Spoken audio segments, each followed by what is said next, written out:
fog slid across the colonel's estate like a living thing, curling around the wooden porch posts and pooling in the hollows of the land as if it were hiding the sins of everyone who lived there. On the night the twins were born, thunder rattled the windows, and the midwife later swore the storm was louder inside the room than outside. No one forgot the scream, not the babies, but the mother's roar, terrified, as if she understood in a single moment that the world would never again let her sleep peacefully. The colonel stood stunned at the foot of the bed, staring at the newborns. One boy's skin was pale as milk, the spitting image of the colonel himself. The other's was dark, unmistakably so, with eyes too alert for a newborn, blinking at the lantern glow as if he already recognized everyone in the room. The midwife dropped the towel she was holding. The colonel's breath froze in his chest. And the mother, she wouldn't look at anyone, not even the babies, just trembled and whispered something no one could hear over the storm. By morning, the rumors had already begun. By sundown, they had swallowed the entire county. But none of the gossip-mongers knew the truth. Not yet. Because the wife's confession, what she said the next night, shaking and pale, gripping the colonel's arm, wasn't just about betrayal. It was about the woods behind the estate. About the man she claimed she met there. About a warning whispered in the dark. And about something she insisted was coming back for the twins. The night the colonel's twin sons were born was supposed to be a joyous celebration, the kind of event that would stitch a proud family name even deeper into the history of the county. Instead, it became the night people whispered about for generations, the night when the impossible happened. The storm that gathered above the estate felt unnatural from the beginning, with lightning curling across the sky like something alive and searching. Inside the dimly lit birthing room, the midwife muttered prayers under her breath as she worked, sensing the tension thickening with every passing minute. The colonel's wife clutched the sheets, her breath coming in trembling bursts, but it wasn't the pain of childbirth that made her eyes dart fearfully toward the window, it was something deeper, a dread she carried long before the contractions began. When the first cry pierced the room, relief flickered across the colonel's face, but it didn't last long. The midwife cleaned the firstborn quickly, wrapped him in cloth, and handed him over. Pale-skinned, soft-featured, unmistakably bearing the colonel's lineage, the baby boy looked fragile and peaceful, unaware of the storm raging outside. The colonel looked proud for a moment, almost smiling, but the room hadn't yet released its tension. The midwife felt it, the mother felt it, and soon the colonel felt it too. Something still lingered unfinished, hanging heavy in the humid air. The second baby came in a sudden rush that sent the mother into another ripple of screams. The midwife bent forward, hands trembling, and when she lifted the newborn, she froze. The lantern behind her flickered as if the shadows themselves recoiled. The child she held had dark skin, deep brown, with eyes open wide the moment he entered the world, unusually focused for a baby only seconds old. Those eyes held the midwife's for a long, chilling moment before she remembered to breathe. She didn't hand this twin to the colonel. She didn't hand him to the mother. She simply stared, unable to form words. The colonel stepped forward finally, confusion sharpening into disbelief. He reached for the infant, pulled him close, and inspected him under the trembling lantern light. Silence swallowed the room, broken only by the storm outside and the mother's ragged breathing. Her face was turned away, her eyes shut as if she had expected this outcome, dreaded it, and accepted it long before anyone else. The midwife whispered a prayer again, but this time her voice cracked. By dawn, the twins were the only thing anyone in the county talked about. One born the image of the colonel, the other a living question no one dared to answer out loud, a contradiction that would unravel the family's reputation, ignite buried suspicions, and awaken something in the woods that had been waiting for its moment to return. Whispers began before the sun even rose, traveling with the speed and hunger of wildfire through a town that lived on secrets and fed on scandal. The midwife's assistant, a girl too young to understand discretion, had run out into the storm-soaked yard the moment she finished cleaning the birthing linens, her face pale and her hands shaking. She didn't speak to anyone directly, but her expression alone told the neighbors clustered on their porches that something unholy had occurred inside the colonel's grand estate. By the time the roosters crowed, the story had already morphed into a dozen different versions, each one more unbelievable than the last. Some said the twins were born joined together and had to be separated by force. Others claimed the mother had screamed words in a foreign tongue during labor. But the version that clung to every doorstep, that crawled beneath every breakfast table, was the one about the two babies born with different skin. People didn't need confirmation because the idea itself was too irresistible to ignore. By mid-morning, clusters of townsfolk gathered outside shops, pretending to buy flour or tobacco while leaning in close to trade their own interpretations of the birth. Some men shook their heads and muttered that nature didn't work that way, others insisted nature had nothing to do with it. The older women, who lived long enough to see more than they cared to remember, avoided the conversation entirely. They stirred kettles, swept floors, or fed chickens, pretending not to hear the accusations forming in the street. But even they couldn't quiet the uneasy tremor in their hands. Rumors about the colonel's household had always simmered beneath the surface, but this incident gave those rumors shape and teeth. The colonel's pride, his strictness, his cold authority over the land and the people on it, all of it became fuel for the story that now painted him as a man too humiliated to leave his own home. Every murmur was another knife twisting into the family's reputation. People speculated about the mother, about her quiet demeanor, about the way she walked the property alone in the late evenings. Many said they never trusted her silence. Others claimed she often drifted too close to the slave quarters, though no one could say they had seen anything directly. In a town like this, proof was unnecessary, suspicion was enough to build a narrative. Behind closed doors, doors thin enough for voices to leak through, families debated the truth. Children were told not to repeat what they heard, though they always did. Even the church congregation found itself divided, with some parishioners insisting the twins were a sign of sin within the household, while others argued it was a curse brought on by something darker tied to the land. Whatever the truth, one thing became clear: the birth had shaken the town's sense of order, and once the whispers began, they would only grow louder, pushing the colonel's family toward a reckoning that no rumor could fully prepare them for.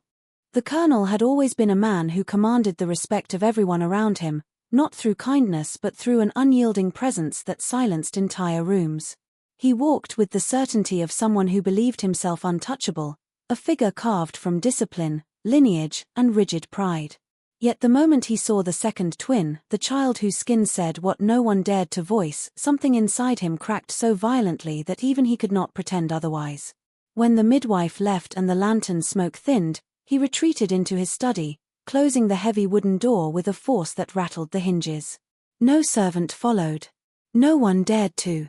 For 3 days, he remained locked inside, as if confronting whatever storm had been unleashed required isolation, darkness, and silence. Inside that room, the colonel faced a humiliation that threatened his entire identity. The plantation, the estate, the family name, all of it depended on the illusion of control. But the twins were proof of something he could not control, something that made him question the wife he had chosen, the household he commanded, and the unspoken laws he believed everyone lived under. He paced the floorboards until they groaned under his boots, replaying every moment of the past year. His mind sifted through memories with a soldier's precision, looking for cracks, signs, inconsistencies. It didn't matter that he had noticed nothing unusual. The evidence now lay in the cradle 2 rooms away, undeniable and breathing. Food was left outside his door, untouched. His rifle, a weapon he cleaned every night without fail, remained leaning in the corner, forgotten. When servants passed the study, they heard nothing but the scrape of furniture and the low murmur of a man arguing with ghosts. Some claimed they heard him praying, something he rarely did. Others insisted his voice rose in anger more than once, but no one dared to listen long enough to know. The wife, pale and trembling from the birth, knocked only once on the second day, pressing her forehead against the wood as if hoping it would soften. The colonel did not answer. The town's rumors seeped into the house like damp air, thickening the atmosphere until every member of the staff moved as quietly as possible. They knew the colonel's silence was more dangerous than any outburst. A man like him did not collapse, he calculated.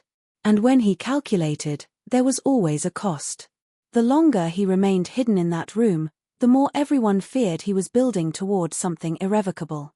The twins had not just disrupted his pride, they had sparked a fury that could only end in one of 2 ways, with a desperate attempt to reclaim control or with an act so tragic it would stain the estate forever. The disappearance of the young slave from the colonel's estate became the silent center of every rumor, though no one dared speak about it openly in front of the colonel or even his wife. The young man, barely 20, quiet, and known mostly for tending the stables at night, had always moved like someone trying to take up as little space as possible. He never raised his voice, never lingered where he wasn't needed, and never gave anyone a reason to notice him. But after the twins were born, people noticed his absence immediately.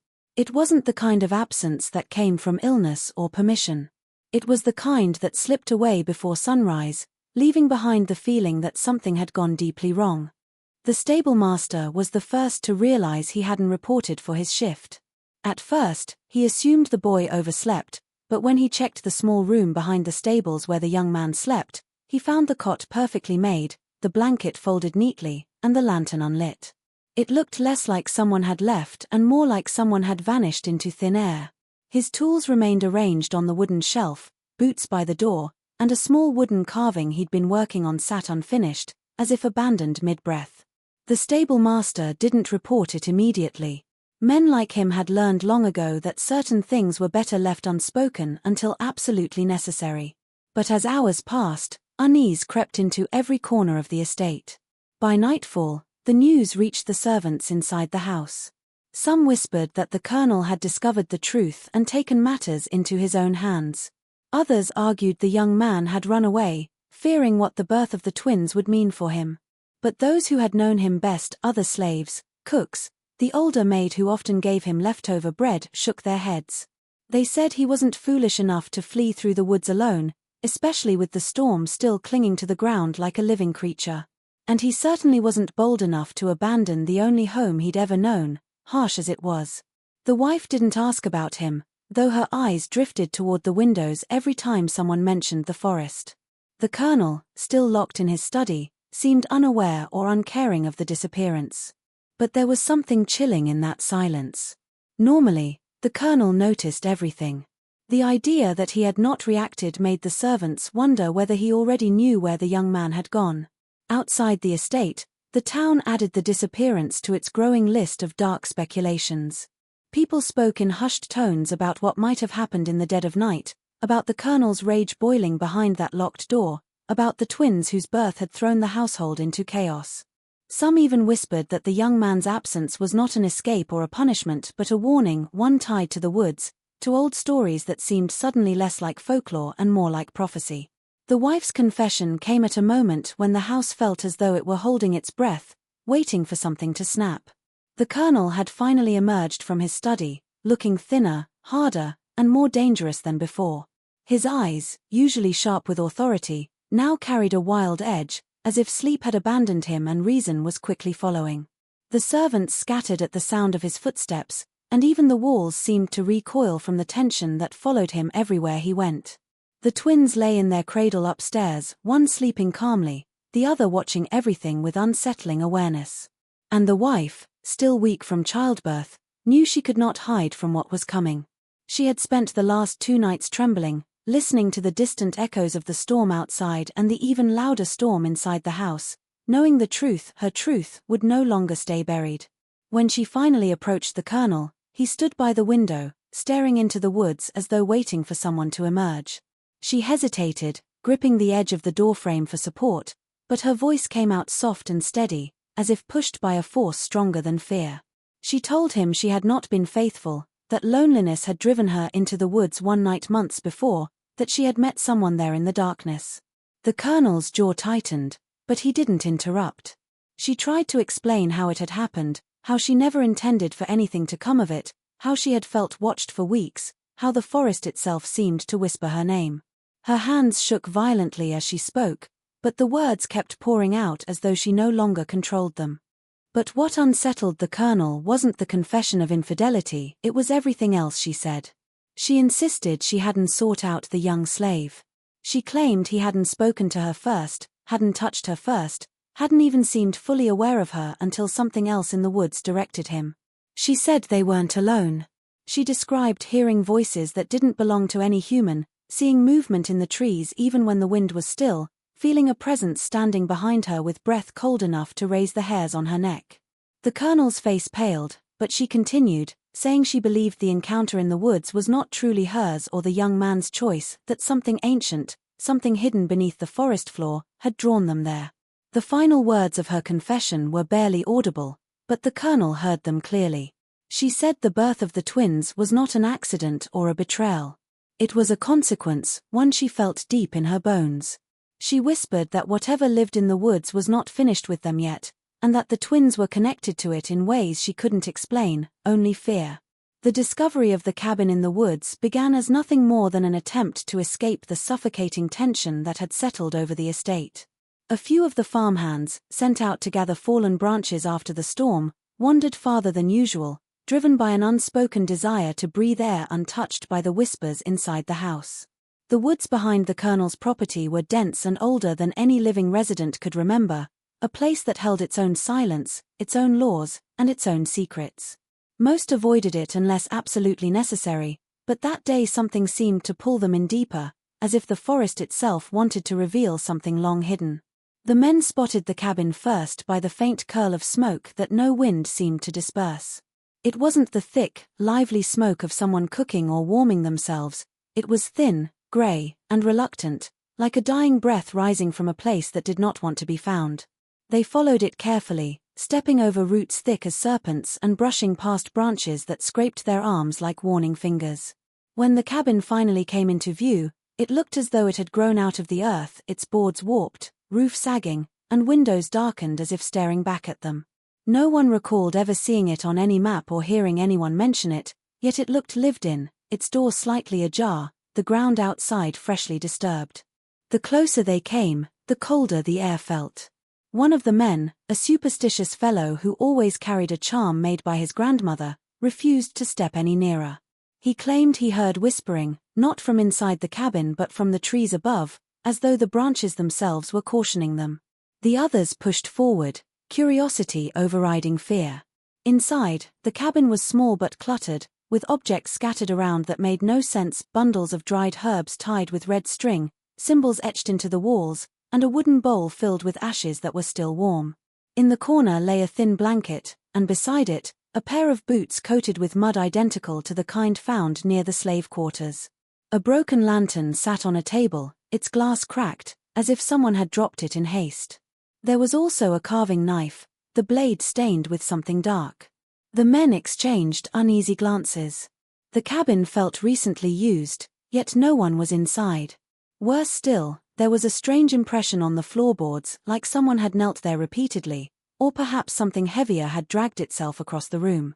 The air held an odor they could not name, a mixture of earth, smoke, and something faintly metallic. When they finally returned to the estate, pale and shaken, they whispered their discovery to one another but avoided telling the colonel. They knew instinctively that the cabin was not just a shelter. It was a place of purpose, one tied disturbingly to the missing young man, the wife's confession, and the twins whose birth had already shaken the household. The woods, long feared for their eerie quiet, now felt like they were breathing again, awake, aware, and waiting.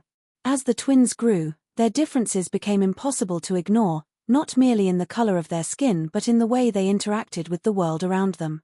The pale twin, quiet and deliberate, moved with a caution and calculation that mirrored the colonel's own rigid control, while the dark-skinned twin seemed attuned to things no one else could perceive, eyes always flicking to corners where shadows lingered and ears listening to whispers that did not belong to any human voice. At first, the household chalked it up to coincidence or youthful imagination, but the signs became increasingly impossible to dismiss. They began finishing each other's sentences with eerie precision, sometimes speaking words that the other could not possibly have heard before. Servants and family members exchanged nervous glances when the twins did this, but no one knew how to confront it or what it meant. Even stranger were the moments when one twin would experience an intense emotion, anger, fear, or sudden joy, and the other would mirror it almost instantly, even if separated by several rooms. It was as though an invisible thread connected them, an unbroken link that allowed one to feel the other's sensations without explanation. At night, the mother often caught them staring at the same point in the darkness, their eyes wide and unblinking, as if seeing something far beyond the reach of ordinary vision. Sometimes they would whisper to each other in a language no adult could understand, the syllables harsh and rhythmic, echoing faintly through the walls of the old estate. The twins' peculiar behavior unsettled the servants the most. Horses shied away from the dark-skinned twin even when he stood still, and the pale twin could calm the animals merely by placing a hand on their flanks. Shadows seemed to lengthen unnaturally around them, and on more than one occasion, a sudden chill would settle in a room the moment they entered, as though the air itself were wary of their presence.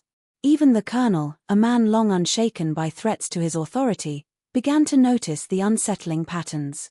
He found himself watching them with an obsessive intensity, noting how their laughter echoed at odd times and how their steps never seemed to make a sound on the floorboards. The twins also displayed a preternatural awareness of visitors. Strangers approaching the house would stop abruptly, unnerved by the children's gaze, and sometimes retreat without explanation. Locals whispered that the twins could see things the rest of the world could not, that the forest had imparted some secret to them before the house or anyone else could. The tension grew steadily within the estate, the line between curiosity and fear blurring, as the family realized that the children born under a storm and shrouded in scandal were connected to forces beyond comprehension, and the presence in the woods that had drawn the young slave and the mother that fateful night was far from finished. The first night the cries came from the forest, no one in the estate slept. They began as faint sounds, barely more than a rustle of wind or the lonely call of an animal, but as the hours stretched past midnight, the wailing grew sharper, almost human in its despair. Windows rattled in their frames, lanterns flickered, and even the colonel, who rarely allowed himself to be startled, stood rigid by the study door, listening. The servants huddled together in corners, muttering prayers under their breaths, but no words could shield them from the sense that something alive and terrible moved just beyond the tree line. By the second night, the cries had become unmistakable. They were the sounds of children, though not children the townspeople or family had ever known. The tones were distorted, stretched and broken in a way that made the skin crawl, as if the forest itself had borrowed the voices of the living to create a sound that belonged only to shadows. The twins reacted immediately. The pale one pressed against his mother instinctively, while the dark-skinned twin's eyes fixed on the woods, unblinking, as if he recognized the cries and understood their origin. He murmured words in the same strange language he had begun speaking months earlier, a soft chant that seemed to answer the forest in rhythm with the wind. Curiosity and fear combined in a dangerous mix. Servants claimed they saw figures moving just beyond the tree line, thin silhouettes that darted between trunks and disappeared as soon as they were glimpsed. Horses grew skittish, dogs refused to leave the house, and even the colonel's men, usually immune to superstition, hesitated to step outside after sunset. Something, or someone, was drawing attention to the cabin hidden deep in the forest, the place the young slave had vanished toward, the place the mother had confessed to encountering months before. The cries acted like a beacon, persistent and relentless, calling out for attention in a way that seemed almost deliberate. By the third night, the pattern became undeniable. The cries always started at the same hour, a slow, mournful wailing that echoed through the woods and brushed against the edges of the estate. It was as if the forest itself had remembered the sins of that night long ago and was now demanding acknowledgement. The twins began waking at the same time each night, one pale, one dark, their expressions vacant yet intensely aware. The wife trembled, clutching the children close, whispering reassurances that sounded hollow even to herself. Even the colonel, who had long believed he could command fear and obedience, felt an unsettling dread gnawing at him. The forest, alive with its own will, had become an uninvited guest in the house, its cries signaling that whatever had begun with the twins' birth and the vanished slave was far from finished. The letter arrived like a shadow slipping through the cracks of the estate, unnoticed at first, yet heavy with a presence that demanded attention. It was discovered tucked behind the loose panel of the old study desk, a place the colonel himself had rarely touched in years. The handwriting was precise, disciplined, and unfamiliar, yet carried a weight of urgency that made the hands of the reader tremble. The ink had faded slightly, but not enough to obscure the words, which unfolded a story that contradicted everything the wife had confessed and, worse, hinted at dangers that neither the family nor the servants had fully imagined.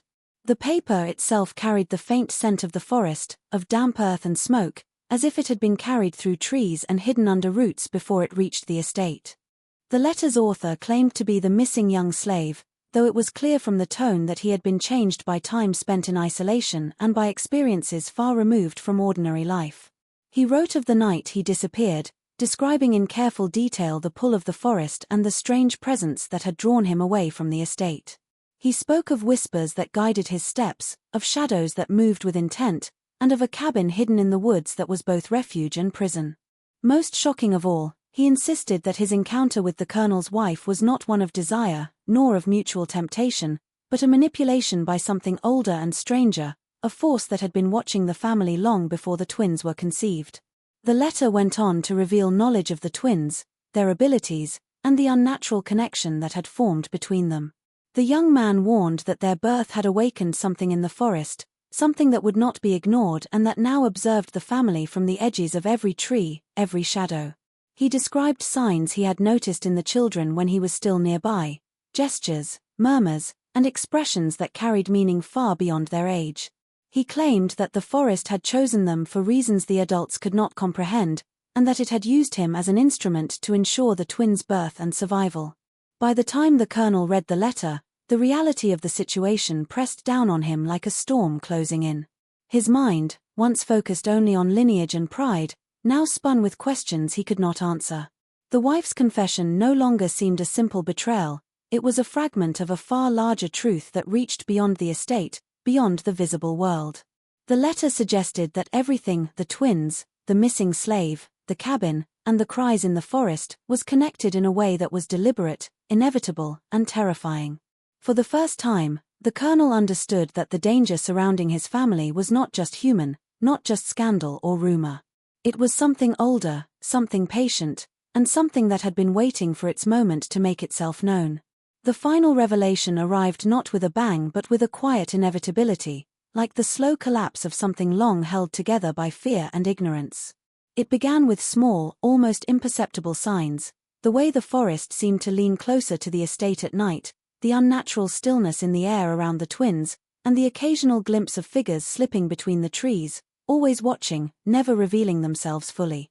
The colonel pored over the letter from the missing slave, rereading it until the ink seemed to blur and swim across the page, and gradually the threads began to connect.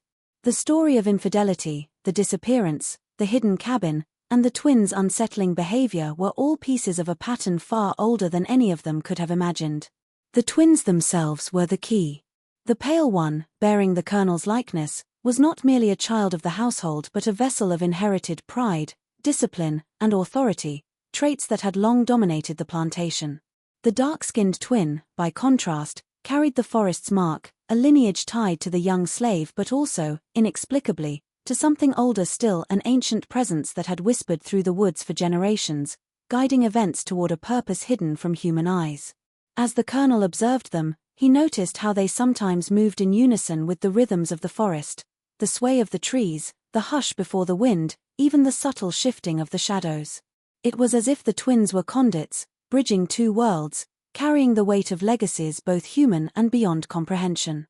The young slave's disappearance, the wife's confession, and the cabin were now understood as deliberate steps in a cycle that had been unfolding long before the family could recognize it. He realized that the forest had not merely influenced events but had shaped them, orchestrating encounters, guiding choices, and ensuring the birth of the twins under conditions that would guarantee they were marked differently, seen differently, feared differently. It was not vengeance, nor simple malice, it was design, patience, and inevitability. The air around the estate seemed charged with this realization, as if even the walls of the house had absorbed the truth and exhaled it quietly, urging the colonel to see what he had refused to see. By the time the final piece clicked into place, the colonel understood that nothing in his world would ever be the same. The twins were not just children of scandal, they were bearers of a legacy that intertwined blood, forest, and something older than memory itself. Every shadow, every rustle of leaves, every distant cry in the night confirmed that what had been set in motion could not be undone. The family's secrets, long hidden, were now entwined with forces beyond human reckoning, and the estate, once a symbol of control and pride, had become a stage for a mystery that refused to remain buried, a force that would follow the twins and anyone who dared stand in their path until it claimed its due.